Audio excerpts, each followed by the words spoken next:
Assalamu alaikum wa rahmatullahi wa barakatuh, and welcome to a new episode of Words of Wellness. I'm your host, Yassir Al-Manawi, a clinical therapist.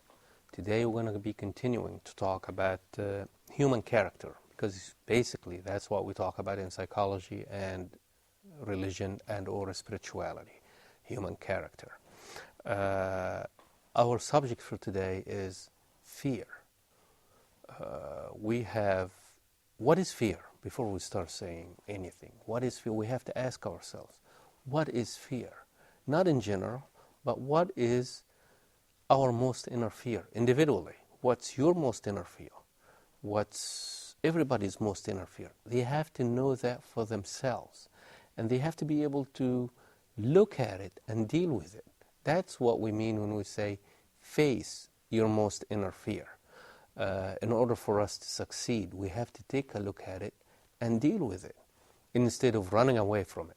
Because if you don't deal with it, we usually say it will come back and it will deal with you.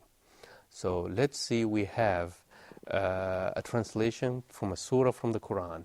We're going to read the translation and then we're going to get back to our discussion.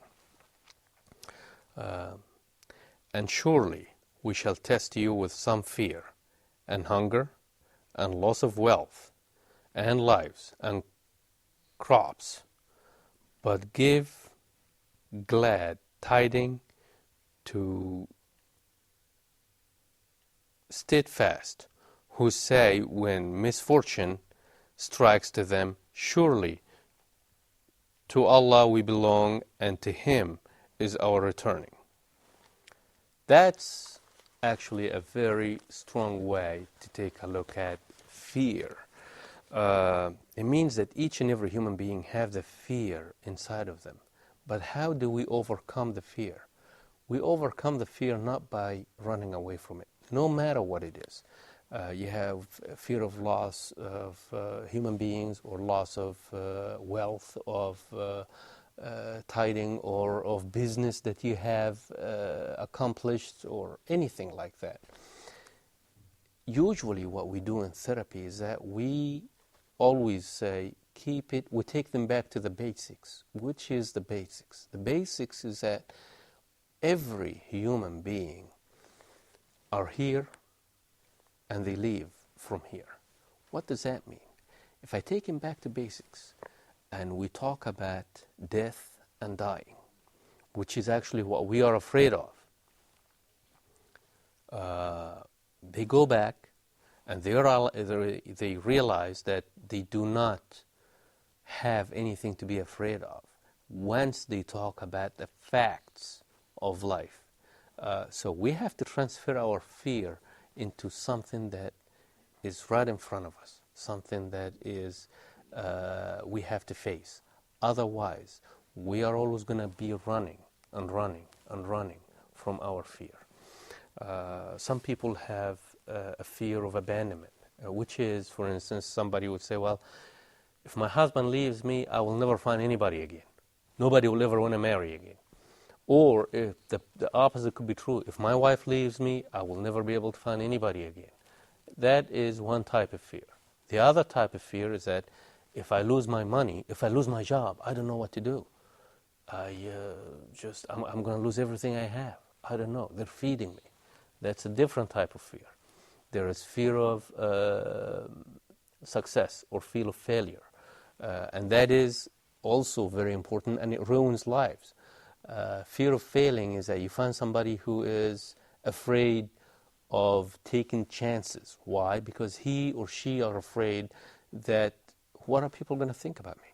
Maybe if I do something wrong, they will think I'm stupid or something, or they will think I'm naive. They will think I don't know how to react or how to deal with things. So instead of taking chances in life, they stand still, and therefore they actually fail.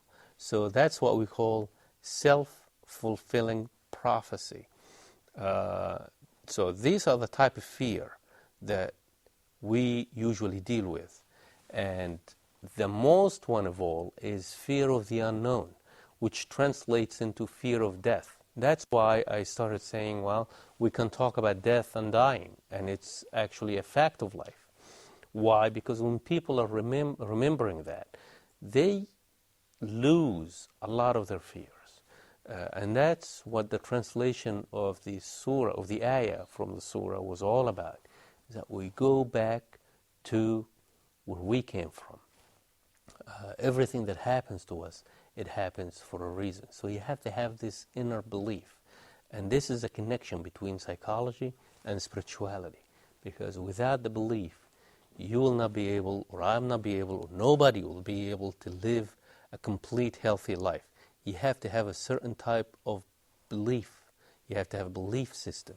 From the belief system, you gain your inner strength. From the belief system, you gain knowledge. You will have philosophy in life. And at the same time, you will be able to stand on your 2 feet, solid 2 feet. Let's take a look again at the fears that we're talking about. Fear could cause a lot of problems translated into the children that we have. If I have any fears that I'm not dealing with, children learn by imitation. They will see me afraid of something, and they will grow up being afraid of the same thing. So it could be transferred into somebody who's younger. You find a lot of things like if somebody's paranoid, they could have children that are paranoid. If somebody has obsessive compulsive, whether it's neurosis or personality disorder, you find a lot of times their children have similar disorders. So why? Because it gets transferred to them. It's a way of life. And that's why we need to treat that. We need to face our fears.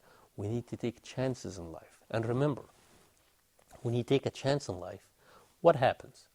That's what we usually say for somebody who is depressed. Go out and take chances in life and be active with everybody else. When you take chances, what happens is that it's a win-win situation. How? Because you end up gaining confidence in yourself, you end up gaining strength in yourself, you end up gaining faith, not only in yourself, but in your Creator, in God, at the same time. So it's a win-win situation. It's never a lose situation. Let's take a look at the opposite side of that, which is fear. When you start giving into your fear, you lose your connections with the outside world, you become isolated, your behavior becomes more and more unhealthy, and you end up being alone, and you will need treatment at this time. So please, take a look at your fear. What are you afraid inside? And deal with it. If you don't know how to do it by yourself, seek help and deal with it, because life is out there waiting for you. So with these words, I'll leave you for today's episode, and we'll meet again, inshallah. Assalamu alaikum wa rahmatullahi wa barakatuh.